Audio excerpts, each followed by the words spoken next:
ਅਸੀਂ ਖੜੇ ਆ ਮੇਰੇ ਪਿੰਡ ਮੇਰੇ ਹੀ ਪਿੰਡ ਤੇ ਆਪਣੇ ਕੋਲ ਅੱਜ ਆਇਆ ਭਾਈ ਨਾਸਰ ਢਿੱਲੋਂ ਤੇ ਨਾਲ ਟਰੈਵਲ ਪੰਜਾਬੀ ਟਰੈਵਲ ਕਪਲ ਵਾਲੇ ਖੁਸ਼ੀ ਹੋਣੀ ਉਹ ਦਿਖਾਈ ਯਾਰ ਉਧਰ ਤੇ ਉਹਦੇ ਚਾਹ ਪੀਣੀ ਤੇ ਮੈਂ ਕਿਹਾ ਭਾਈ ਆਪੇ ਬਣਾਓ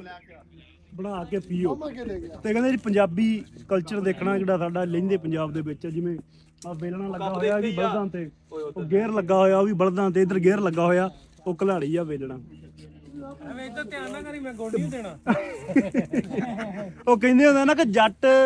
ਗੰਨਾ ਨਹੀਂ ਜਾਂਦਾ ਗੁੜ ਦੀ ਪੇਸੀ ਬਰਦਾਸ਼ਤ ਕਰ ਲੈਂਦਾ ਇੰਨੀ ਮਿਹਨਤ ਕਰਕੇ ਦਿਹਾੜੀ ਪੂਰੀ ਭੰਨ ਕੇ ਪੇਸੀ ਤਿਆਰ ਕਰਦਾ ਤੇ ਕੋਈ ਚੁੱਕ ਕੇ ਲੈ ਜਾ ਕੋਈ ਮਸਲਾ ਨਹੀਂ ਪਰ ਸਾਹਮਣੇ ਗੰਨਾ ਨਹੀਂ ਅਸੀਂ ਤੋੜਨ ਦੇਣਾ ਠੀਕ ਹੈ ਇਹ ਜਿਗਰੇ ਦੀ ਗੱਲ ਹੈ ਜਿਗਰੇ ਵੱਡੇ ਹੁੰਦੇ ਆ ਬਾਕੀ ਸਮੇਂ ਦਿਖਾ ਪੂਰੀ ਢਾਰੀ ਤੇ ਤੁਹਾਨੂੰ ਪੰਜਾਬੀ ਕਲਚਰ ਨਾਲ ਸੰਬੰਧਿਤ ਜੁੜੀਆਂ ਹੋਈਆਂ ਸਾਰੀਆਂ ਚੀਜ਼ਾਂ ਇੱਥੇ ਮਿਲਣਗੀਆਂ ਗੇਰ ਹੈ ਕੋਲੋਂ ਬਿਜਲੀ ਲੰਘਦੀ ਹੈ ਲੇਕਿਨ ਅਸੀਂ ਹਾਲੇ ਬਿਜਲੀ ਵਰਤਦੇ ਰਹੇ ਕਿ ਆਪ ਹੀ ਸਾਰਾ ਸਿਸਟਮ ਆ ਗੰਨੇ ਤੇ ਮੈਂ ਲਾਈ ਹੋਈ ਹੈ ਚੀੜ ਤੇ ਇਹਨੂੰ ਇਦਾਂ ਘੁਮਾਈ ਜਾਣਾ ਜੇ ਇਹਨੂੰ ਡੱਕਦਾ ਨਾ ਇਹ ਚੋ ਜਾਣੀਆਂ ਥੱਲੇ ਸਾਰੀ ਚਾਹ ਬਣਾਉਣਾ ਬਣ ਗਈ ਚਾਹ ਕਿ ਨਹੀਂ ਬਣ ਗਈ ਜੀ ਬਣ ਗਈ ਮਿੱਠਾ ਹੋਰ ਪੈਣਾ ਥੋੜਾ ਜਿਹਾ ਨਾ ਮਿੱਠਾ ਫਿਰ ਗੁੜ ਪਾ ਲਾਂਗੇ ਗੁੜ ਪਾ ਲਾਂਗੇ ਬਸ ਠੀਕ ਆ ਥੋੜੀ ਜਿਹੀ ਰਿਜ ਲੈਣ ਠੀਕ ਆ ਭਰਾਓ ਹੋਰ ਵੀ ਕਿਸੇ ਨੇ ਪਿਓਰ ਪੰਜਾਬੀ ਕਲਚਰ ਦੇਖਣਾ ਹੋਵੇ ਤੇ ਆਪਣੇ ਪਿੰਡ ਜੀ ਆਇਆਂ ਨੂੰ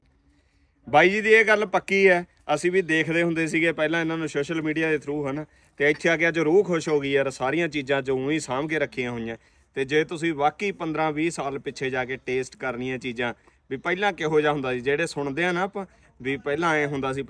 ਉਹ ਇਹਨਾਂ ਦੇ ਡੇਰੇ ਤੇ ਆ ਕੇ ਤੁਸੀਂ ਗੱਲਾਂ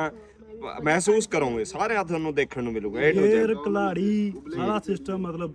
ਵਾਕਈ ਉਹੀ ਆ ਪੁਰਾਣਾ ਬਿਲਕੁਲ ਇੱਥੇ ਤਾਂ ਜਿਹੜਾ ਪਾਕਿਸਤਾਨ ਵਾਲਾ ਪੰਜਾਬ ਹੈ ਆਪਣੇ ਨਾਲੋਂ ਤਾਂ ਵੈਸੇ ਹੀ ਇਹਨਾਂ ਨੇ ਚੀਜ਼ਾਂ ਵੱਧ ਸਾਂਭ ਕੇ ਰੱਖੀਆਂ ਪਰ ਜਦੋਂ ਤੁਸੀਂ ਇਹਨਾਂ ਦੇ ਡੇਰੇ ਤੇ ਆ ਜਾਓਗੇ ਇੱਥੇ ਕੁਝ ਹੋਰ ਵੀ ਸਾਂਭ ਕੇ ਰੱਖਿਆ ਤੁਹਾਨੂੰ ਬਹੁਤਾ ਟੇਸਟ ਮਿਲ ਜਾਊਗਾ ਜੇ ਖੇਤੀ ਦੇ ਸੰਦ ਆ ਜਿਵੇਂ ਹੋਰ ਵੀ ਕਾਫੀ ਚੀਜ਼ਾਂ ਤੰਦੂਰ ਲੱਗਾ ਹੋਇਆ ਹੋਰ